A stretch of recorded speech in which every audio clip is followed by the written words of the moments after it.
व्यक्ति नमस्कार।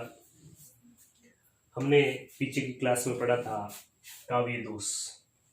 हमने पढ़ा था काव्य दोष और काव्य दोष शीर्षक में हमने काव्य दोष की परिभाषा ये पढ़ी थी कि परिभाषा यूं बनती है, रसास्वादन में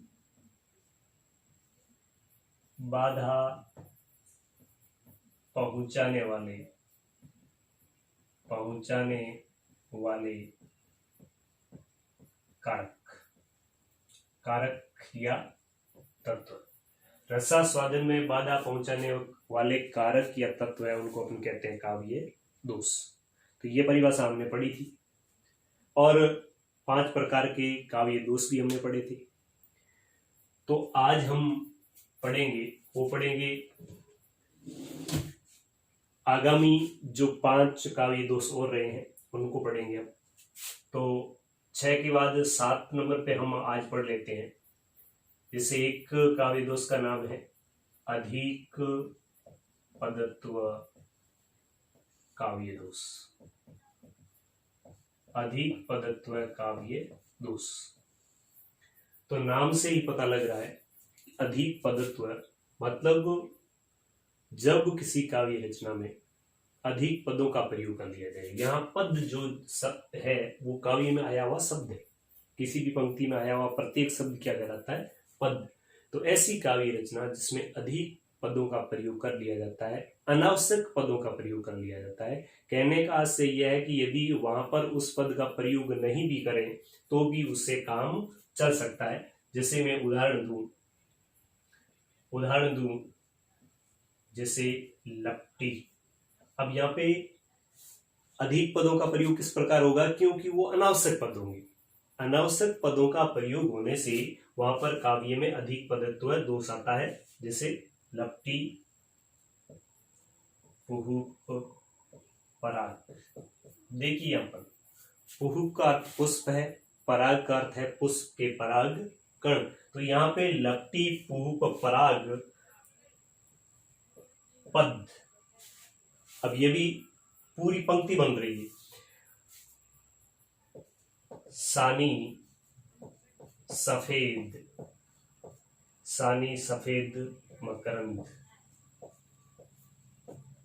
तो यहां पर एक तरीके से सनी शब्द है, तो यहां एक तरीके से क्या है? लपटी, पुष्प, पराग। तो यहाँ पे पराग शब्द लिखा जा सकता है, पुष्प शब्द का यहाँ पर इस्तेमाल अनावश्यक है। क्यों? क्योंकि पराग हमेशा पुष्प का ही होता है। तो यहाँ पर एक तरीके से अधिक पदों का प्रयोग किया गया है, इसलिए अधिक पदत्व काव्य दोष है। बात करें इसके विपरीत, ठीक विपरीत, तो वो होता है न्यून पदत्व काव्य दोष। न्यून पदत्व काव्य दोष कहाँ होगा? कि वह काव्य रचना जिसका अर्थ निकालने के लिए, जिसका पूर्ण अर्थ प्राप्त करने के लिए हमें अपनी ओर से कुछ पद जोड़ने पड़े। भावार्थ यह है कि किसी पंक्ति का पूरा अर्थ हमें समझ में नहीं आता है, क्योंकि उसमें किसी न किसी पद की कोई कमी रह गई, और उस पद को जब जोड़ा जाता है तब वो वाक्य अपना पूरा अर्थ देता है। तो जिस काव्य रचना में पद की कोई कमी पड़ जाए तो वहां पर काव्य दोष माना जाएगा, वो माना जाएगा न्यून पदत्व काव्य दोष। जैसे पानी, पावक।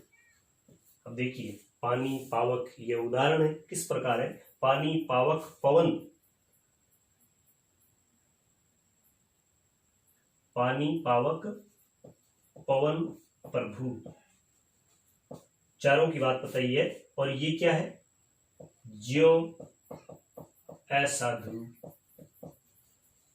त्यों साधु। जितने भले हैं उतने ही बुरे हैं। कौन कौन? पानी, पावक, पवन, प्रभु, ज्यों असाधु त्यों साधु। तो यहाँ पे बीच में एक शब्द की कमी है, जैसे सम कह दो आप, या फिर आप कह दे सकते हो एक सम, या आप कह सकते हो समान। मतलब इनकी तुलना तो की है, लेकिन किन गुणों के कारण, किन अवगुणों के कारण की है? पानी, पावक, पवन, प्रभु, ज्यों असाधु त्यों साधु। जितने सजन है, जितने भले उतने ही बुरे। तो इनकी तुलना करने के लिए एक अपने समास में शब्द प्रयोग करते हैं समतावाचक। समतावाचक जो शब्द है उसका प्रयोग यहाँ पर नहीं हुआ है, इसलिए एक पद की कमी होने के कारण काव्य दोष होगा, वो होगा न्यून पदत्व काव्य दोष। इसके बाद आप देखिए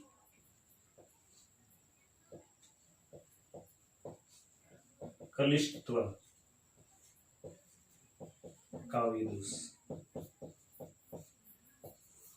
कलिष्टत्व काव्य दोष ये है, इसका एक तरीके से इसकी परिभाषा ये बनेगी कि वह काव्य रचना जिसमें ऐसे शब्दों का प्रयोग किया जाता है कि उसका अर्थ निकालने के लिए या उसका भावार्थ समझने के लिए हमें बहुत अधिक मेहनत करनी पड़ती है, बहुत अधिक हमें कठिनाइयों का सामना करना पड़ता है, कई चरणों से गुजरने के बाद हमें आगे उसका अर्थ मिलता है, तो वह काव्य रचना मानी जाएगी, वह मानी जाएगी कलिष्टत्व काव्य दोष।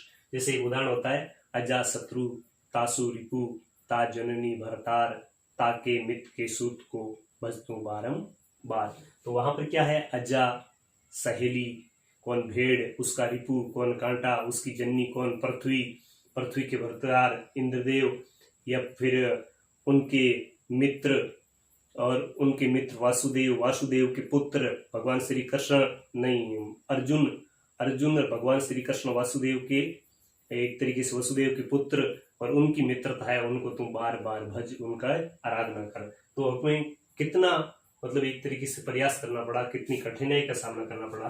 तो ऐसा जिस काव्य रचना में होता है वो है कलिष्टत्व काव्य दोष की रचना। फिर एक आता है काव्य दोष अश्लीलत्व।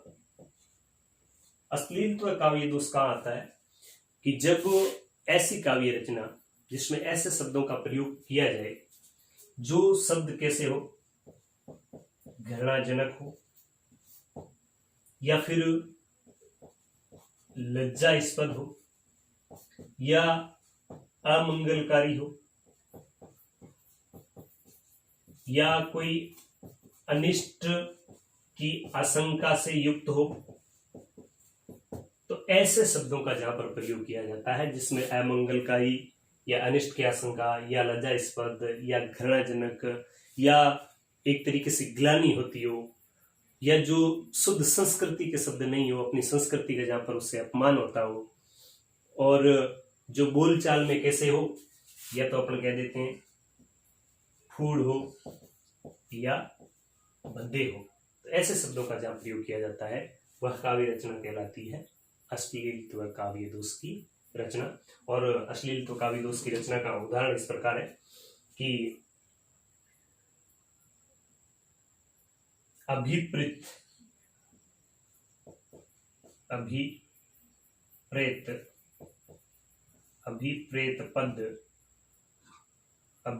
पद प्रियतम ने पाया,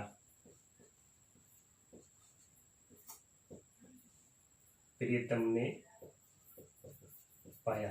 तो यहाँ पे क्या है, एक वीरहणी कह रही है कि प्रियतम ने पाया, वीर गति प्राप्त की है, और वीर गति को प्राप्त हुए इसलिए उन्होंने कहा अभिप्रेत पद प्रियतम ने पाया। लेकिन है वो क्या, मरना है वो एक तरीके से अमंगलकारी है, इसलिए यहाँ पर इस पंक्ति में काव्य दोष है वह कौन सा है, अश्लीलत्व काव्य दोष। फिर देखिए आप एक काव्य दोष का नाम है पुनरुक्ति दोष। तो ये शब्द जैसे देखिए आप पुनः उक्ति,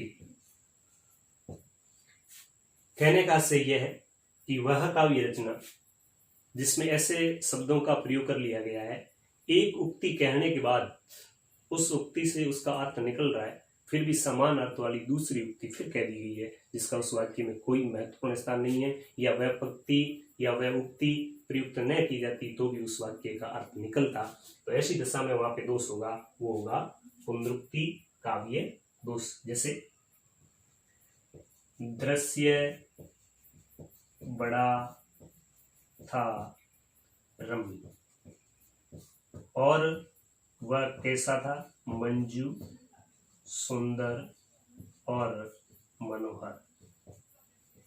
अब प्रकृति का दृश्य देखने के बाद कहा जा रहा है कि दृश्य बड़ा था रम्य, मंजू सुंदर मनोहर। हमने कह दिया दृश्य, हमने देखा है, हमने कह दिया कि दृश्य वहां का बहुत रम्य, रम्य का तो सुंदर ही होता है। तो फिर अपने ये कहें कि मंजू था, वह सुंदर था, मनोहर था।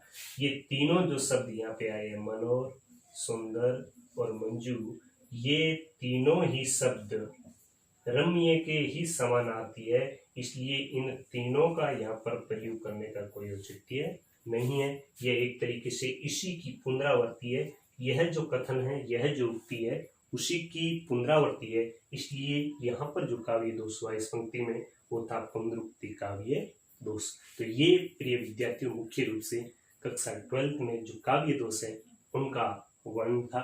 जरूर आपको कक्षा पसंद आई होगी। आगे की वीडियो में हाजिर होता हूँ अलंकार विषय लेकर। धन्यवाद।